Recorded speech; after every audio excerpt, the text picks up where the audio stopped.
Bonjour à tous et bienvenue dans cette vidéo un peu particulière consacrée au bilan des 2 ans passés ensemble sur cette chaîne. Déjà plus de 100 vidéos diffusées et autant de scripts, de pistes audio retravaillées et de montages réalisés. Pour cette vidéo, j'ai voulu vous montrer mon atelier, qui est aussi mon bureau, ainsi que la manière dont je réalise ces vidéos. Commençons par un petit tour d'horizon du bureau et par celui sur lequel je passe le plus de temps, mon PC. Il s'agit d'un PC plutôt orienté jeu avec ses 16 Go de RAM, sa partie graphique Nvidia RTX 2060 et ses disques M2 pour le système. Nous le verrons un peu plus tard dans cette vidéo, mais la carte graphique est exploitée par mon logiciel de montage vidéo. J'aurais dû la changer cette année, mais l'envol des prix m'a un peu refroidi. Comme mon écran 27 pouces n'affiche qu'une résolution en Full HD, tous les jeux passent encore très bien avec les détails au max, même avec le Ray Tracing activé. À côté, c'est le pseudo Amiga 600 que nous avons confectionné ensemble il y a quelques semaines. Avec sa carte FPGA CD, il permet de retrouver tous les micros et les consoles de mon enfance. La sortie sonore partage celle du PC et son kit 5.1 qui fait merveille sur toutes les musiques des jeux Amiga.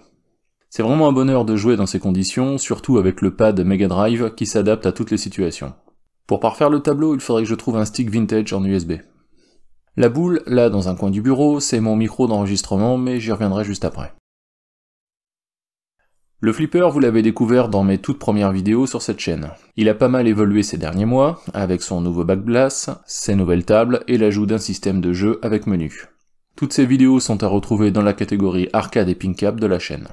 La borne a, elle aussi, été un projet de la chaîne partagé avec vous au début de l'année 2021. C'est toujours un plaisir de se faire une petite partie vite fait au pistolet. C'est vraiment le type de jeu que j'utilise le plus en arcade. Là aussi, le projet original a pas mal évolué dans le courant de l'année 2021, avec l'ajout d'un volant et de la fonction Jukebox. D'ailleurs, il n'est pas rare que j'utilise le Jukebox pendant l'écriture d'une de ces vidéos. Enfin, une partie du placard du bureau a été réquisitionnée afin d'entreposer le matériel électronique, les différents accessoires du PC et le bric-à-brac inutilisé. Lorsque je fais une construction, je passe dans mon abri de jardin. Le manque de place limite un peu la taille des machines installées, pas question ici d'avoir une table de découpe ou d'autres outils pour travailler le bois, même si ce métier m'aurait bien plu, peut-être dans une autre vie. Pour l'écriture de chaque vidéo, je commence par écrire un script comme celui que je suis en train de lire actuellement. Je note en vert les idées ou les choses à afficher sur l'écran, et en jaune fluo les images ou les vidéos à montrer sur ma voix. Il peut se passer plusieurs jours entre l'écriture du script et le montage de la vidéo, ces penses-bêtes sont toujours utiles. Pour chaque vidéo, ce sont environ entre 4 et 20 pages de script qui sont rédigées par votre serviteur. Ça n'a l'air de rien, mais en quelques 100 vidéos, j'aurais pu écrire un roman de plusieurs tomes. Lors de l'écriture du script, je collecte aussi toutes les ressources nécessaires aux illustrations, images, sons, vidéos, que je classe dans des répertoires pour éviter de tout mélanger. Pour rendre le fond des images transparent, j'utilise parfois le logiciel de dessin GIMP, mais j'ai aussi souvent recours au site web remove.bg, bien plus efficace et rapide. Sa seule limitation dans sa version gratuite est la taille des images, limitée en 500 par 500 pixels. C'est un peu juste parfois afin de garantir une bonne qualité. Le temps d'écriture de ces scripts est très variable. Lorsqu'il s'agit de projets do-it-yourself, il faut bien sûr inclure le temps de développement et de mise au point. Il peut s'agir de la construction d'une borne d'arcade ou de la programmation d'un microcontrôleur, en passant par les soudures et autres mises au point. Une vidéo de 10 minutes peut parfois nécessiter plusieurs heures de construction en amont. A contrario, l'écriture d'une vidéo sur l'histoire d'un ordinateur ou d'un jeu vidéo demande de la recherche d'informations sur internet et est généralement plus rapide. C'est pour cela que j'alterne généralement d'une semaine sur l'autre une vidéo projet et une vidéo de la série des micros ou consoles de légende. Après l'écriture du script et la collecte des ressources vient la phase d'enregistrement audio. Comme vous l'avez vu dans le tour d'horizon du bureau, j'utilise un micro Blue Snowball. Par contre, je n'enregistre pas sur le PC du bureau car le ventilateur de la carte graphique est bien trop bruyant. Comme ces micros sont ultra sensibles, je m'isole dans une autre pièce en branchant le Snowball sur mon PC portable. Là encore, les professionnels utilisent des pièces insonorisées, moi je traite le son en post-production. Pour ce faire, j'utilise Audacity. Sur la partie sonore enregistrée, j'applique tout d'abord un filtre permettant de réduire les bruits de fond. Un autre permettant de normaliser le son, c'est-à-dire de compenser les fortes hausses et baisses de volume, un troisième de compression du son permettant une meilleure amplitude,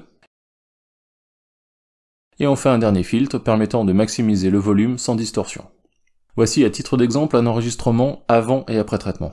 Voici un essai d'enregistrement du son depuis le micro Blue Snowball, avant et après traitement, la différence est flagrante. Voici un essai d'enregistrement du son depuis le micro Blue Snowball. Avant et après traitement, la différence est flagrante.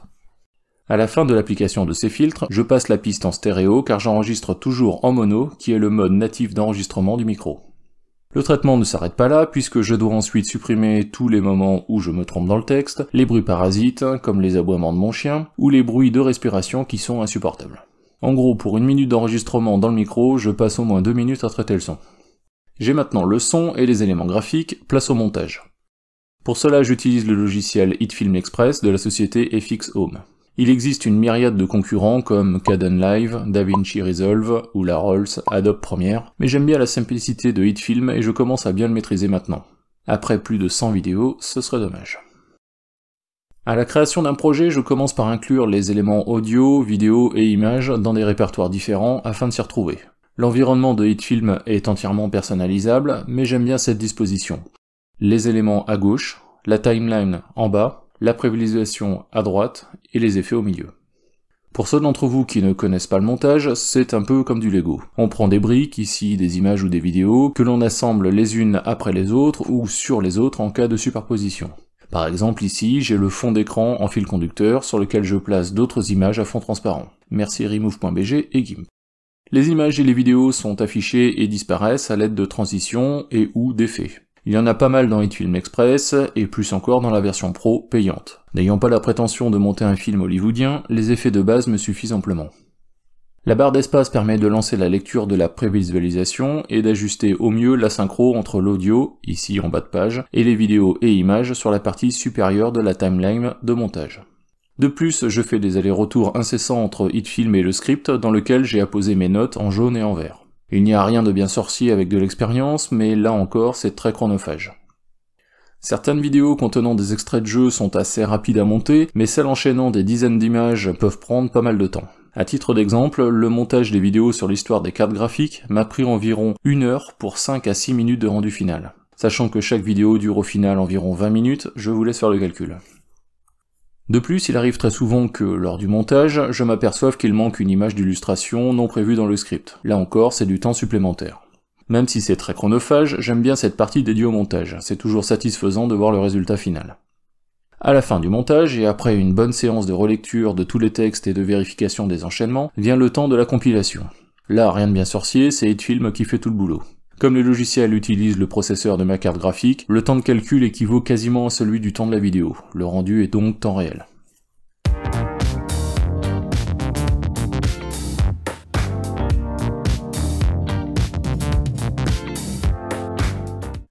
Avant de publier sous YouTube, il reste à créer la vignette d'illustration. Pour ce faire, je lance la vidéo, je réalise une capture d'écran en PNG et je passe sous GIMP afin de rajouter ma tête.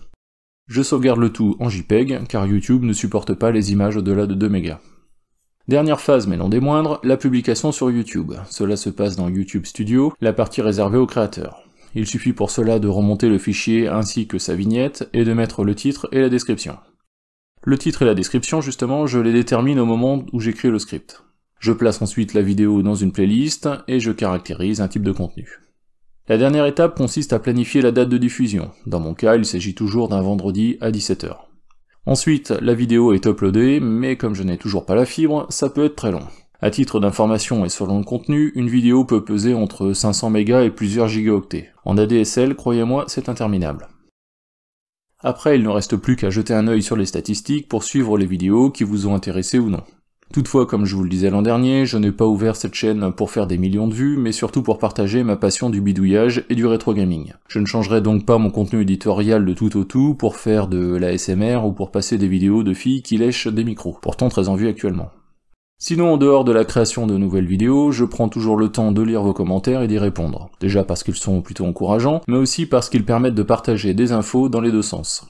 Certains d'entre vous me corrigent lorsque je dis des bêtises, et apportent des compléments d'information sur certains sujets. C'est aussi pour ça que j'ai créé cette chaîne. Et voilà, encore 5 pages de script ont été nécessaires à l'écriture de cette vidéo, à rajouter à la grande encyclopédie BGOtech. Puisque l'on parle de chiffres, en voici quelques-uns pour résumer les 2 ans de la chaîne.